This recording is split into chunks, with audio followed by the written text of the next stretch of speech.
He wants to come a little closer, they can, that'd be great. That'd be good.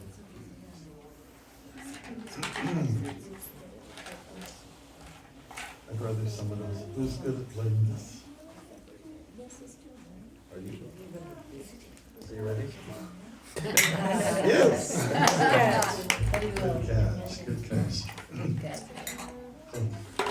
Jaya Radha Madhava Kunja Bihari Jaya Radha Madhava Kunja Bihari Jaya Radha Madhava Kunja Bihari Jaya Radha Madhava Kunja Bihari Gopi Jana Vallabha Giravaradhari Gopi Vana Vallabha Girahari Gopi Jana Vallabha Giravaradhari Gopi Vana Vallabha Girahari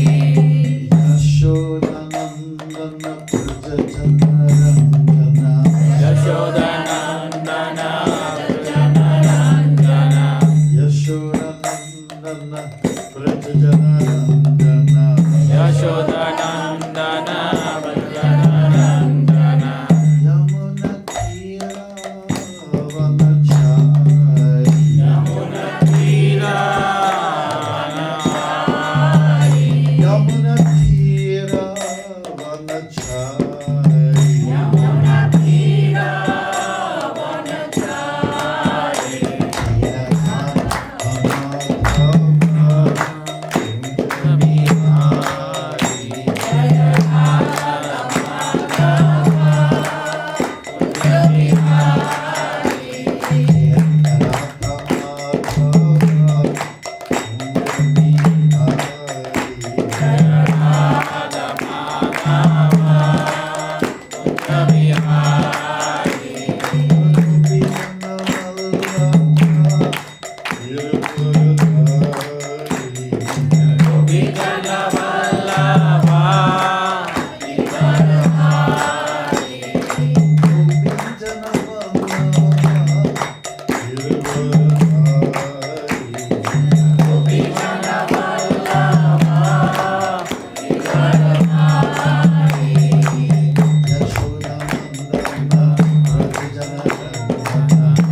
Om Namo Bhagavate Vasudevaya.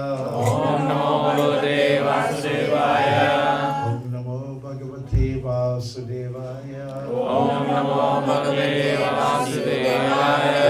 Om Namo Bhagavate Vasudevaya. Om Namo Bhagavate Vasudevaya. Om Ajnanatimirandasya Jnananjanashalakaya Chakshurunmilitam Yena Tasmai Sri Gurave Namaha. I was born. Oh, no, we're not going to do the whole thing. We don't live that long. Okay, here we go. We're looking at chapter 4 from Bhagavad Gita. Text 34. Tad vidi pranipatina pariprasnina sevaya upadikshati te jnanam jnaninas tattvadarshinaha. Just try to learn the truth by approaching the spiritual master, inquire from him submissively, and render service unto him. The self-realized souls can impart knowledge unto you because they have seen the truth. Hare Krishna. So reading this shloka, because it's pertinent to our theme today, we're remembering Prabhupada. It was just his passing away anniversary the other day on Thursday. So, did you have a function here on that? Okay. Right, so, purport by Srila Prabhupada. The path of spiritual realization is undoubtedly difficult. The Lord therefore advises us to approach a bona fide spiritual master and the line of disciplic succession from the Lord himself. No one can be a bona fide spiritual master without following this principle of disciplic succession. The Lord is the original spiritual master, and a person in the disciplic succession can convey the message of the Lord as it is to his disciple. No one can be spiritually realized by manufacturing his own process, as is the fashion of the foolish pretenders. The Bhagavatam 6.3.19 says, Dharmam tu sakshat bhagavat pranitam. The path of religion is directly enunciated by the Lord. Therefore, mental speculation or dry arguments cannot help lead one to the right path, nor by independent study of books of knowledge can one progress in spiritual life. One has to approach a bona fide spiritual master to receive the knowledge. Such a spiritual master should be accepted in full surrender, and one should serve the spiritual master like a menial servant without false prestige. Satisfaction of the self-realized spiritual master is the secret of advancement in spiritual life. Inquiries and submission constitute the proper combination for spiritual understanding. Unless there is submission and service, inquiries from the learned spiritual master will not be effective. One must be able to pass the test of the spiritual master, and when he sees the genuine desire of the disciple, he automatically blesses the disciple with genuine spiritual understanding.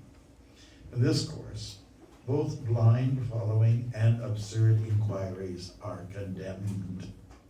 Not only should one hear submissively from the spiritual master, but one must also get a clear understanding from him in submission and service and inquiries. A bona fide spiritual master is by nature very kind toward the disciple. Therefore, when the student is submissive and is always ready to render service, the reciprocation of knowledge and inquiries becomes perfect. Hare Krishna. Thank you very much. So, a day to honor Srila Prabhupada. I guess he's someone that we all have a great indebtedness towards. So what is the role of Prabhupada anyways? And what does he mean to all of us? Well, he has come to this world to clear up some doubts. Like at one time, he said there's so much speculation about what is God. And then God comes to clear it up. Like, just come, here I am. You have doubts about me, here I am. Okay? And he comes in different avatars and different forms and so on like that. Now, for additional help, he has an assistant, and that's called Guru. in 1973, I had joined in 73, and I joined on 187 Gerrard Street.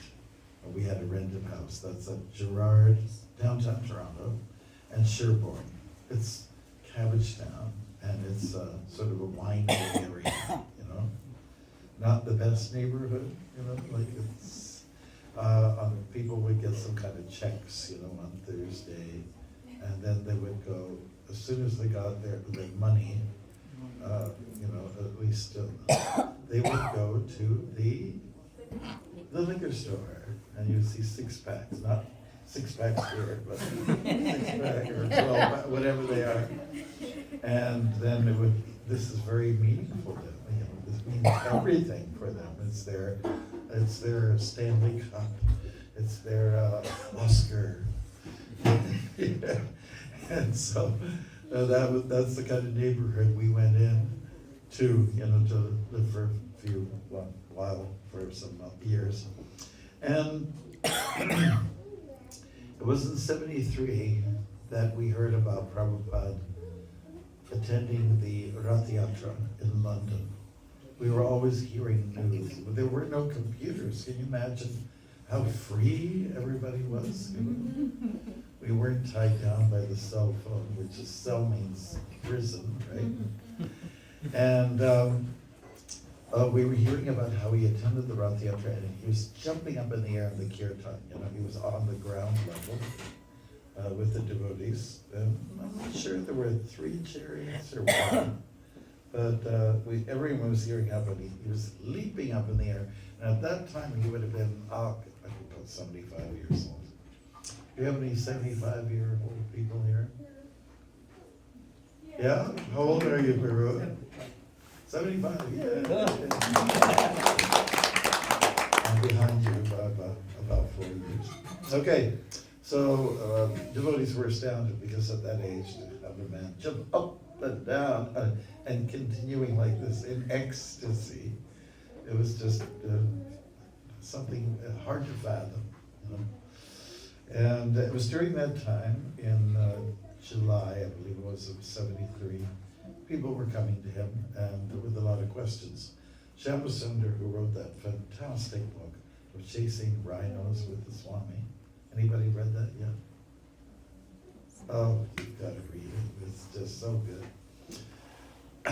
There was a couple of professional scholars who came. One man, he was an Englishman, and he was an expert in Islamic architecture. Okay. And then there was a woman that was accompanying him, and she was a Sri Lankan lady, and she was involved in, her profession was textile designs, and she started a company which is now world famous.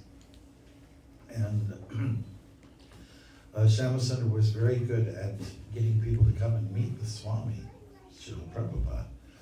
So they had some questions. It's a very nice dialogue that went on. And so the first question was, okay, so she and I, and this gentleman's talking, we are both involved in the world of sensuality. You know, we like to see beautiful buildings, beautiful colors, design, textiles, and stuff like that. So, can the sensual block your spiritual advancement? Right? Because things that are sort of pretty to the eyes can be a trap, you know. And but Prabhupada's, with his brilliance, he said, not if, you know, the beautiful things that you're talking about are used in Krishna's service. That's always our philosophy. The highest form of renunciation means when you use everything in Krishna's service. Good. So that was that. And then the next question came, what about doubt? Is doubt sin? Like say, maybe we have doubts sometimes. It's maybe possible to. Is Krishna really alive? Is he really there? Was there Yudhishthira? Was that hill there? Well, of course it is now. Did it really get lifted up in the air? and everyone came under it like an umbrella and protecting themselves. So we have doubts like that. And so the question was, is it wrong to doubt? And Prabhupada's answer was, to put it sort of like a paraphrased way, was saying that doubt is a way of knowing that you have some intelligence. Like you question. It just means you have a brain, that's all. That doesn't mean that there's something wrong with it, with doubting or being skeptical from time to time, right?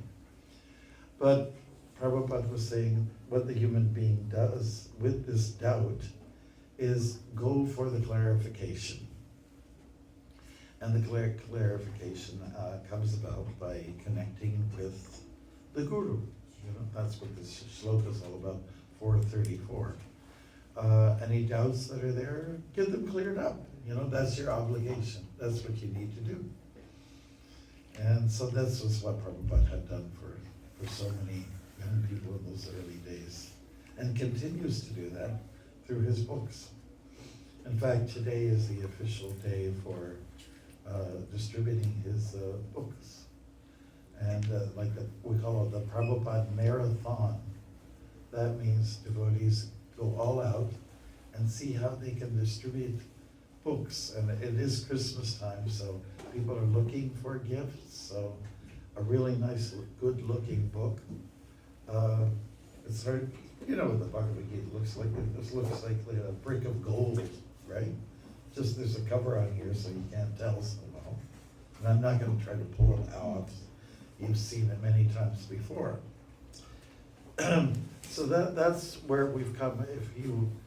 We have so much gratitude that we wish to express to Prabhupada for saving our lives. Because, if he didn't come into our life, well, somebody like a Nutama, he might be a homeless person, stuck on drugs or something like that.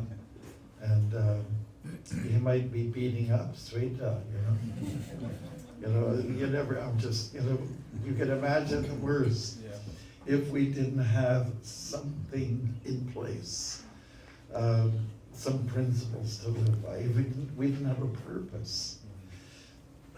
So therefore, it's a time to express, and a way to express our gratitude, the attitude of gratitude, by distributing Prabhupada's books. And there's different ways to do that, and I'm sure your temple leaders here will explore that and help you, to, let's say, realize that or have that materialize. So what I'm going to do, I do bring this around, and it was mentioned by Sweta that I'm working on a book on poems, and I'm hoping to have it ready for Christmas time. And okay, here's a poem. Books are the basis. Okay. Books are the basis. They come in many cases and go to different places. Contents evoke happy faces, leaving many holy traces. Purity is the force, taking us to the great source. It is something to endorse, can't learn it from any course. Lose it and you will remorse. Preaching is the essence. These are phrases that Prabhupada has given us in time. Books are the basis, purity is the force. Next one, preaching is the essence. Reaching young, old adolescence. A service of super excellence, gaining Krishna's acceptance. In giving, we feel his presence. Then utility is the principle. This is the last famous little slogan that Prabhupada gave. The state of being useful, sensible, practical and comprehensible, balancing maximum, minimal, the key to reaching the pinnacle. Books are the basis. So my experience over the years is that devotees who give a lot of attention to this the books and their disbursement, they're usually the happiest devotees. I swear. You know, and does anybody here interested in being happy? Okay, that's pretty good. I've got about 3-4 people. I don't know about the others. So you want to be miserable? Okay, well, just looking for a response. Yes. So with that, we want to be serious about this this particular form of Sankirtan, you know, which is sharing the wisdom. That's really what it's all about. And Krishna also makes a point of it in the Gita. He says anyone who shares this wisdom, the dialogue between Krishna and Arjuna, is basically is Sanjay speaking, and they are very dear to Krishna. Krishna holds them close to his heart, those who share the wisdom. So it's very important. Okay, so I thought here's another poem that I like that I wrote here in regards to Prabhupada. Have you ever heard the tape, the Japa tape? Hare Krishna, Hare Krishna, Krishna Yeah, Krishna, yeah, Hare Sit properly. Yeah. You ever heard that one? Yeah. Sit properly. Okay. Everyone's doing pretty good, by the way. Anytime I say sit properly, or I get a little bit of yoga lesson, to sit properly, and everyone straightens out. But you're all already pretty straightened out. Sit properly, here it is. You said, sit properly to some particular soul, someone needing firmness, a reminder of the goal. You said, sit properly, addressing poor posture, concern for his body, ill health that it will foster. You said, sit properly, and so assertively, it came with much compassion, while spoken seriously. You said, sit properly, at a wee hour in the morn. It applies to all day, though, whether happy or forlorn. You said, sit properly, and said it only once, burst the dreamy bubble, as though a wake-up punch. You said, sit properly, meaning give full attention, aware of all our actions. It's important that you mention. You said, sit properly, be straight in all we do. Duplicity is rotten, two-face is a taboo. You said, sit properly at the time when we do chant, lips and tongue in motion, never say we can't. You said, sit properly, a message meant for me, said with tender intent, it resonates so strongly. You said, sit properly, it's documented stuff, etched in stone, your word should be enough. So, what do we do? And you know, it's not just a matter of the physical, you know, like say, position, but it also has to do with all of your dealings, you know. It has to be clean, it has to be straight, it has to be direct. You know, none of this kind of pussyfooting around, you know, or beating around the bush. But being straightforward in one's dealings is paramount to what it means to be showing good behavior in Krishna consciousness. You know? Like almost like when people say, look, we have to be very businesslike about things. That means forget the tears, forget the emotions, you know, but just go to what needs to be done. And so this is what we're talking about in this message. We thought, let's take those two words, sit properly, and express it in a poetical way so that people can appreciate on all levels, let us be straight and straightforward. You know, And this is one of the great qualities of devotees, to be straightforward in this manner. Maybe I'll just go to one more poem. And this is called Thanks, because after all, that is our mood. Thanks. I had a garland last night in the program, and all the flowers were shedding. It was like Indra with rain coming down. Okay, here we are. Thanks. Okay. Thanks for Krishna's name, and for my name, for a new goal for this lost soul. Thanks for the real life, and life comes from life. A new way of thinking, and nectar I've been drinking.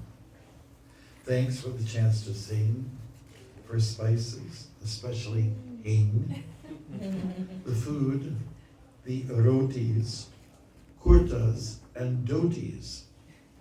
Thanks for all the books and hooks or by crooks. I just want to clarify that, we've heard that saying, by hook or by crook. Prabhupada said that a few times, by hook or by crook. Get the job done. Get the books out there, and so on like that, So a crook doesn't necessarily mean like a criminal. We're talking about it's a device for opening up a bottle, But by a hook, like those pirates, that are missing one eye, so they have an eye patch, and they're missing a leg, so they have a wooden leg, and usually they're missing an arm, so they have a hook. They're pretty real colorful characters, right? Yeah, so by hook or by crook means just get utility is the principle. Whatever it takes to get the job done, get it done. And when it comes to devotees mobilizing themselves to get books distributed, it means some coordination and some cooperation and exhibiting teamwork, And devotees who have got the experience of doing books or book distribution, Sankirtan we call it, they that it requires some planning and some teamwork, and it's a lot of fun. And if you haven't had the experience yet, then now's your opportunity. Now you can try it out. So we're going to get back to our little poem here. Thanks for the travel, the adventures, toothpaste for the dentures, your powerful discourses, and fighting Maya's forces, for your life story, its unfathomable glory. Thanks for nonviolence, unless it's in defense, your liberation, your conservatism, and the accommodation for apparent contradiction. Okay? Thanks for such characters as Hiranya, and what to speak of Chaitanya. Okay, like we're happy that we got to know about Hiranyakashipu, who's a rascal. He's a hoser. But these stories, which are epical and Puranic by nature, we hear about the evil and the virtue, side by side. And of course, you have to take choices, you have to take sides. People do that all the time. Will I be with Israel or will I be with Palestine? Everyone's making choices depending on what they've heard, the information, right? Thanks for George, meaning Harrison, and Jagannath, for Krishna, and Gopinath, for cymbals, drums, tilak, kirtans that make us rock. The mantra, Sanskrit, Om, the ways to go back home, for shaven heads, being clean, and insisting on hygiene. For the love of bull and cow, we must tend to them right now. For your talks and your walks and blessings, for my walks. For the place 243, devotees, your GBC. You know 243. Everyone's been there, yeah. That's right. Thanks for teaching us dance, chants, and trance. Giving, not to do with that, the transgender stuff. Thanks for giving us humor, no room for rumor, for farms, restaurants, schools, for regs and rules, for blessing me with dramas, holy places and dhammas, for the deity, the icon, the home we call ISKCON, for backing the family, youth and elderly, for prasadam, its distribution, done in great profusion, for being father, mother, showing kindness to one another. Thanks for your coming, what to say of your going. Thanks for your smile, your sauce, for you are always the boss. For me, eternally, and for us. Hare Krishna. Hare Krishna. Those are just a few things. A few points where we can actually. Are you gonna clap now? That's for the appearance and disappearance. In ISKCON we say disappearance to indicate that someone's passing. And it is a time to reflect on Prabhupada. It's kind of a sobering time to remember Srila Prabhupada. And it was not such a wonderful, let's jovial time for me. So I remember when I heard the message, it's okay. It's okay? Yeah, it's okay. Better just to sit properly. It was November the 14th, 1977, and we had been chanting for Prabhupada's health and some kind of recovery. We all felt he was going to go, but we felt maybe if we keep chanting, he'll stay around a little bit longer. And I was actually mopping the floor in the temple at the time when a devotee, Stiti Karta, I overheard him, "Oh, did you hear Prabhupada's passed away?" And I didn't say, "Are you sure?" I just accepted this is what it is. And I didn't know how to respond to it so much. I just, it's kind of like, you're a little bit in shock. You're not in touch with reality. And so I just kept mopping, and I know that when you don't know what to do, you just keep busy, And there were devotees, crying in one corner of the temple room. It was very kind of devastating to hear, even though we knew it was coming on. Still, we decided it's just, or at least I decided I'm just going to keep serving, and I know that's what he would want to do. So every time when people see me mop the floor in the temple, they say, "Oh, the Swami shouldn't do that. Maharaj shouldn't be mopping the floor." And sometimes you hear that, and they'll take pictures. "Maharaj is mopping the floor." And they said, "What's the big deal? Chaitanya Mahaprabhu cleaned the Gundicha temple." And it reminds me of that time when I heard Prabhupada had left us. So it was kind of like, if anyone who was around at the time when we heard that JFK was shot, for our generation, you knew exactly where you were. Or 9/11, when we heard about the Twin Towers in New York, they had come down. When someone told you, you went, "Oh yeah," you remember where you were situated, whether you were driving or walking or, at home. You remember exactly the room you were in.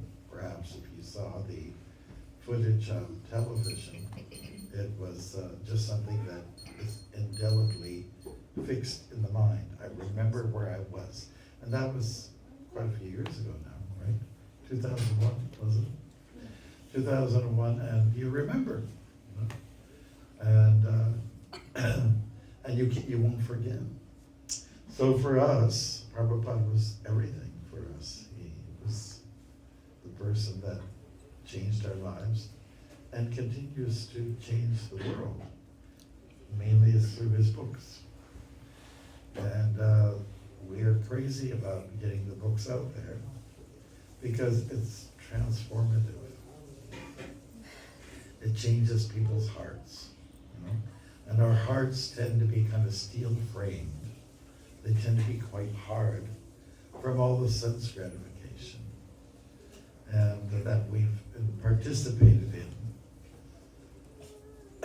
And when you start chanting Hare Krishna, and when you start to associate with the devotees, it serves to soften the heart. You know? Just like if you want to go, you go to the grocery store, and maybe you want to get some peaches, right? I think that's one fruit that I really like, but it's become so pathetic. It's hard to find a good peach. They're hard, like if we play hardball with it. And but in time it will become soft. And the more that people touch their hands on it, and it softens up, right? Or as the Vedas say, that if a shuka, you know, like a parrot comes and puts a bite in, or any kind of bird for that matter, a blackbird here in Canada, if they bite into a peach, that fruit will very quickly soften up and become mature. So if you're gonna shop at a farmer's market, which is probably the best place to get your produce, look at the stuff that has the bird beak bite in the market. And it usually is like this, so remember Vishnu. Or even an apple with a scab on it. You wouldn't see that in the grocery store. But anybody who's lived on a farm or been in an orchard, when you pick these things, you know, there's nothing wrong with it.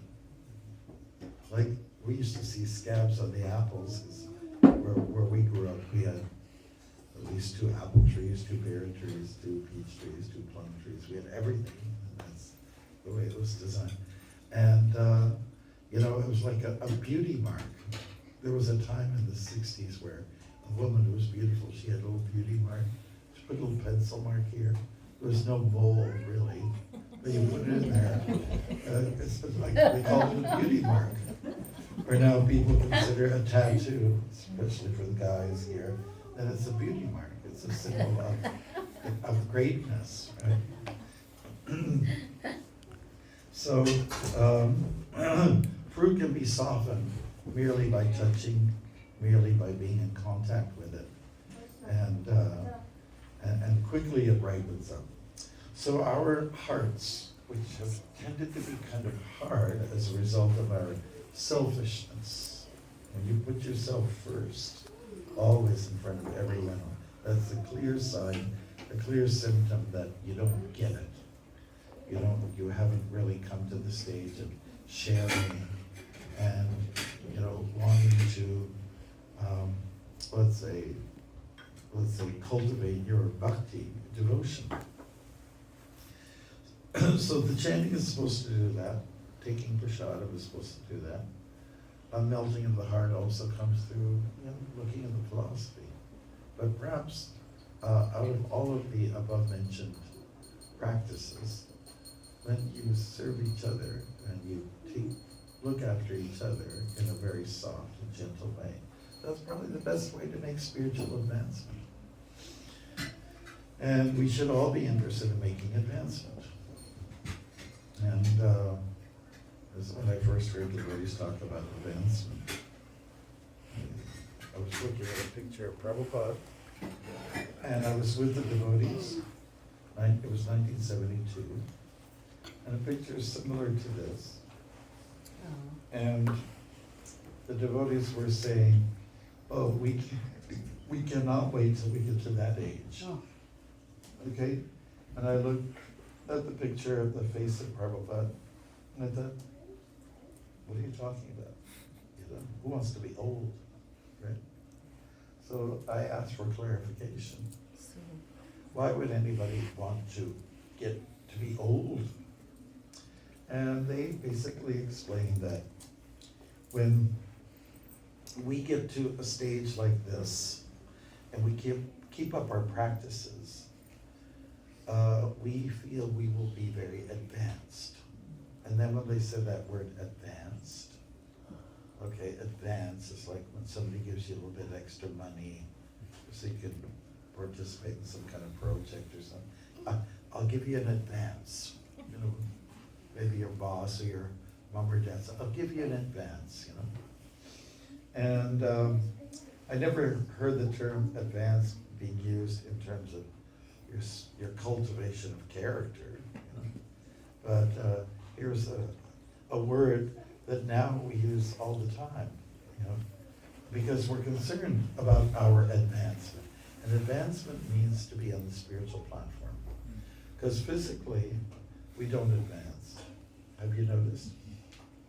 You look in the mirror, you say, okay, more wrinkles, more lines, more crow's feet, you know, salt and pepper hair,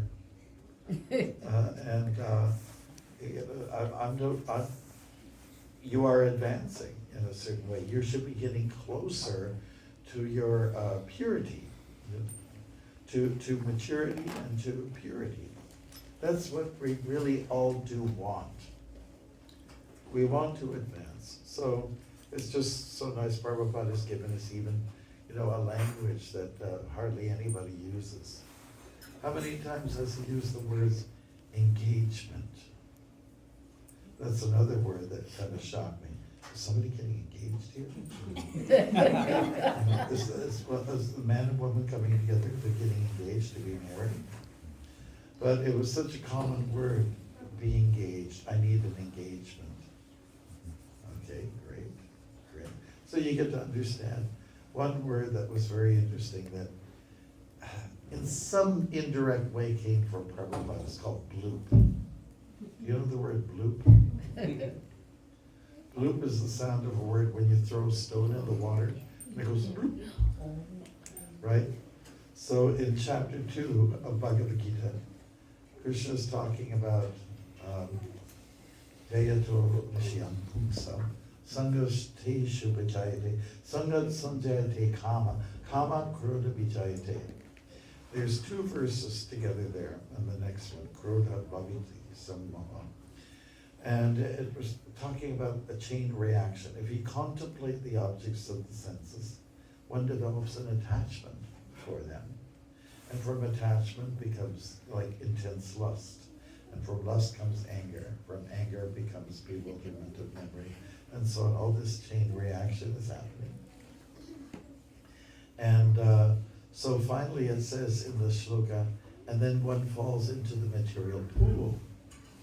So for most people, you talk about a pool, you're talking about not a pool of blood, but rather the swimming pool in the backyard, right? And which was a luxury item when I grew up. People, it was like almost like a status symbol. Oh, we have a pool in the backyard. Yes, and so it's devotees were starting to say if someone had left the association of devotees says, oh, so and so blooped. They went bloop. You know, they fell from their status, from their hires. Anyways, not to worry, because some people who leave, they also oftentimes come back. And even if it is like a permanent thing for this life, to leave the association of devotees, we're hoping and we're praying that some of those people will just come back in the next life, they'll take it up again. Right? So when I first going back to 187 Gerard Street, and my first full day I spent there, I was thinking, I feel like I've been doing this before. I was some Bengali brahmachari or somewhere in India, and I was doing this seva before, and I was loving it. I was drinking it up, and so that's kind of what Prabhupada has done for us. He's kind of like bringing us back, and he always used that phrase, back to home, back to Godhead. Now, just to warn you, Prabhus, and I'll finish soon. There are some devotees having great debates about where did we come from? Where did the soul fall from? Did we come from the Brahma Jyoti, the spiritual sky? Or did it come from Vaikuntha with Krishna? And people argue, well, if you're a liberated soul, you won't get unliberated. It's not possible. So there's arguments going back and forth. But Prabhupada made it pretty clear. Let's concentrate on going back home, back to God. Let's go back. And not to get too tied up in these, we call it philosophical issues. It's a distraction. Just like during the vaccine time, there was a whole bunch of devotees that said there is no vaccine. Or let's say, there is no virus was the first thing, right? There's no virus. Do you remember that? Yes. There is no virus. And then once I got convinced that there is a virus, there is no vaccine that can take care of the virus, They were going back and forth. This is a conspiracy theoristic, approach to life, and they got so caught up, they got so consumed by it, they almost forgot, do you remember Krishna? Like he's important to us, right? How about chanting Hare Krishna? How about getting together instead of arguing back and forth in a kind of going in a circle? Why don't we just kind of like go straight for going back to Krishna's lotus feet? Yeah. I sure hope we won't go through that thing again. And then after everyone was kind of like freed up and there was some kind of control over the virus, then those devotees who were very argumentative, I remember saying to at least one said, now you can't say anything anymore. You don't have to use a mask anymore. You can go and do any old thing. And so what are you going to argue about now? What's the latest theory, conspiracy theory that you want to get enwrapped in? So everything's silent. They have nothing to say. But they'll find something. They usually do. They find something to argue about. So I would strongly recommend not to hang around with such individuals. Just let them be.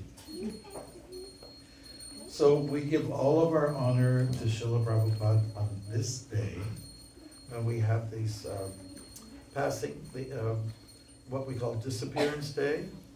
It's just something we all have to remember all the time, every day of our life. As soon as you wake up, Prabhupada. As soon as you go to bed at night, Prabhupada. Isn't it like that?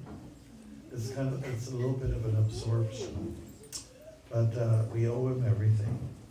And he got inconvenienced coming here to the West, but he did it from his heart, and he certainly did it out of compassion for the fallen conditioned souls, which is what we all are. Fallen, we are souls. How many people agree? I'm a soul? Good. And would you agree that you're conditioned? And would you agree that you're fallen? Okay, fallen, conditioned souls. But at least we have a remedy which will help us to pull out of that. To get out of this predicament, this cycle of birth and death. And, one of the definitions of Krishna means to stop the cycle of birth and death. That's one of the meanings of the word Krishna. So if you keep chanting Krishna's name, then it will serve to liberate you and get you free from this vicious cycle of coming back into the world again. So let us go back home, back to Godhead, and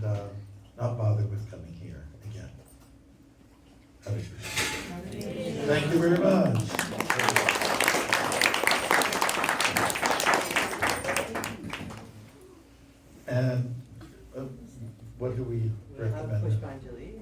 Pushpanjali at this Hare moment. Krishna, Prabhupada. We're running a little behind, right? We're okay. We're okay. You're okay, I'm okay, we're all okay. Srila Prabhupada ki jai. Jai.